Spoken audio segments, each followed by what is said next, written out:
Ricky was 21, so was Leva. But David was a little older, 27. All three of them were working on a job site in Pago Pago, the capital of American Samoa. They were unloading and staging structural steel beams using a boom truck crane. A boom crane truck has a mechanical arm that goes up and side to side. It also has a set of forks, like a forklift, to pick material up. The steel beams they were unloading had been packed in an open-top shipping container. The crane operator guided the boom over the container, attached to one of the beams, and began to lift. Everything was proceeding as planned, until it wasn't. The boom truck's cable made contact with a high-voltage overhead power line. This power line had 7,000 to 14,000 volts. The socket in your home has only 120, just for some perspective. Electricity doesn't need much of an excuse. Once the cable touched the line, current surged into the metal beam and then into the three men standing on the ground, Ricky, Leva, and David, who were helping guide the beam into position. Steel is one of the best conductors on Earth. Their bodies didn't stand a chance. All three were fatally electrocuted. One worker nearby was hospitalized but survived. The others were declared dead at the scene. OSHA investigators determined that 4 serious violations contributed to the deaths. First, the company had failed to clearly mark the work zone boundaries near electrical lines. This is a visual indicator to let people know to keep clear of the hazard. Second, they also failed to take action when it was obvious the crane's working radius was too close to those lines. And they failed to take action because they simply didn't know any better. Thirdly, there was no adequate training provided for working near high-voltage hazards. In other words, the three men and the crane operator had no idea that regulations existed for this type of situation. And fourthly, there were no protocols in place for managing live electrical lines at the site. The crew just got in there and got to work, oblivious of the hazards. It's easy to blame the workers, but ultimately it was their boss's job to train, educate, and double-check these kinds of things. For a construction site to be operating so close to a high-voltage power line without map boundaries, without physical markers, without training, that's not just negligence. That's gambling, and wildly reckless. This wasn't a freak accident. It was a corporate systemic failure. These guys were regular workers doing a routine job, relying on someone else to have their backs, to spot the danger before they walked into it. And just like that, 3 young men were gone. 3 families devastated. 3 futures erased because someone didn't take the time to measure, mark, and manage the risk of overhead power lines. The company was fined just over $35,000. That's less than $12,000 per life. So what do you think? Should companies lose their license for something like this? Should criminal charges be on the table when multiple people die in a preventable way? Drop your thoughts in the comments. Dennis was a 59-year-old industrial cleaner working at a power generation facility in Dagsboro, Delaware. Dennis was getting ready to clean something called a fly ash silo. Fly ash is a fine solid particle of ash, dust, and soot created and left over from burning fuel, such as coal or oil. This is a common byproduct in coal-powered electric plants and can be collected and used in other ways, such as concrete, bricks, road construction, and can even be added to soil to improve fertility and water retention. A silo is like a giant holding tank where the fly ash gets siphoned into from during the process. Doing this keeps the ash from being put into the air and also keeps it pure so it can be used later for those other purposes. But if the silo gets too dirty, clogged, or compacted, the whole process can come to a screeching halt. That morning, Dennis was seen near the maintenance shop, gathering supplies for a cleaning task inside of the fly ash silo. After checking in with a maintenance supervisor, he walked off alone, presumably to get started.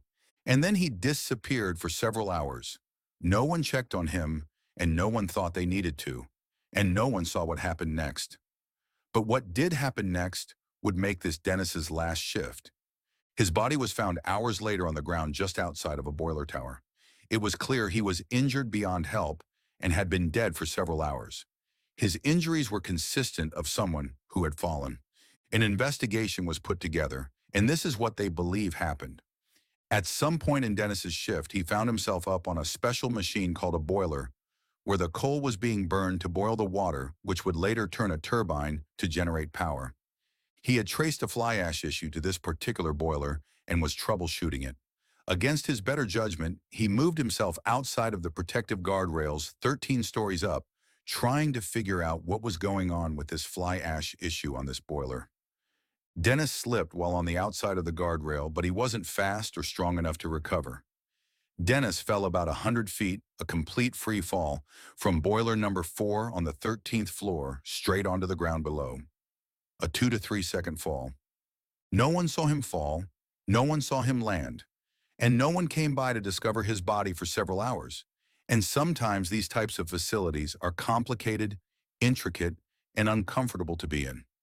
Nobody finding him for a while makes sense that people aren't always roaming around every piece of equipment all the time.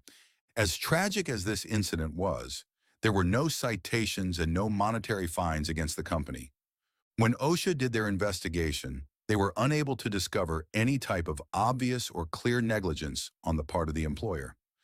There was no documents or directives in writing that instructed Dennis to deviate from the safe confines of the guardrails. Nor was he trained to use fall protection, because if he was doing his job the way he was supposed to do it, he would have no need for a harness or lanyard. But the lack of findings doesn't completely alleviate the company of any responsibility. Perhaps there was other, unwritten, forces at play. Perhaps the cleaning crew always did it this way. Perhaps the culture was more permissive and reckless than it needed to be. Maybe the company looked fine on paper, but in application, boots on the ground, they verbally encouraged people to do risky things to save time and money. Who knows? Still, a man fell from an incredible height doing a task that should have been highly procedurized, predicted, and supplied for. And we don't have any official answers as to why. Anyone in the comments with fly ash silo experience? Why do you think he fell? Jeremiah was a 42-year-old logger working deep in the woods outside Clendenin, West Virginia. He worked for a small tree service operation and had spent years in the timber industry, an industry that remains one of the most dangerous in the country. On this particular day, Jeremiah was cutting down a large white oak. This oak was about 30 feet tall and 25 inches in diameter, but it wasn't unusually large by logging standards. His job was to bring this oak down safely, as he was to do so with all of the trees he worked on. Hundreds of trees a day.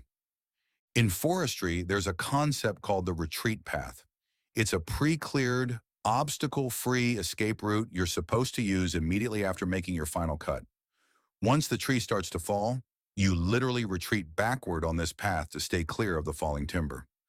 Ideally, you're already halfway down that path before the tree even hits the ground, but that only works if the tree behaves the way you expect. Jeremiah finished his cuts and the white oak started to fall, but then the top of the tree he was cutting clipped the top of a much thinner nearby tree, a 9-inch white oak. That smaller tree bent under the weight of the falling oak, snapped about 20 feet up, and violently recoiled.